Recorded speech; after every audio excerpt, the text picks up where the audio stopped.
এয়া দেখিছেনে আজি আমি দুয়োজন কিচেনত সোমাইছোঁ। আচলতে আজি দিনটো বিশেষ, সেইকাৰণে ভাবিলোঁ কিবা এটা স্পেচিয়েল বনাওঁ। আৰু এয়া মই মাংস অৰ্ডাৰ কৰিছিলোঁ মানে ওচৰতে এখন দোকান আছে, সিহঁতক ক'লে এনেকৈ দি থৈ যায়হি ঘৰত। তো বহুত বেছি অসুবিধা নহয়, কেতিয়াবা ঘপককৈ লাগিলে কৈ দিলেই হ'ল আৰু।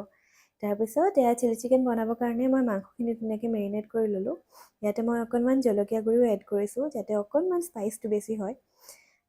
তাৰপিছত এয়া অকণমান ভাবিলোঁ গ্ৰেভি অকণমানো বনাওঁ, যিহেতু ভাতৰ লগতো খাব লাগিব, সেইকাৰণে ধুনীয়াকৈ গ্ৰেভিখিনি মই ছাইড কৰি বহাই ঢাকি থ'লোঁ। তাৰপিছত এয়া চিলি চিকেনখিনি মেৰিনেট হৈ গ'ল আৰু ধুনীয়াকৈ এইখিনি ফ্ৰাই কৰি ল'লোঁ। আকৌ এটা কথা জনাই দিওঁ দেই, এই পিঁয়াজৰ এই পাৰ্টটো যে আপোনালোকে নাখাব, ভাল নহয় এইটো হেল্থৰ কাৰণে। তাৰপিছত ধুনীয়াকৈ বস্তুখিনি কাটি ল'লোঁ, কাটি পেলাই ভাজি ধুনীয়াকৈ চিলি চিকেনখিনি তাতে দি চচেছখিনি মিলাই এড কৰিলোঁ আৰু মোৰ চিলি চিকেন এয়া হৈ গ'ল। ইমান ধুনীয়া গোন্ধাইছে নহয়, খাবলৈ যাওঁ দেই, বাই বাই।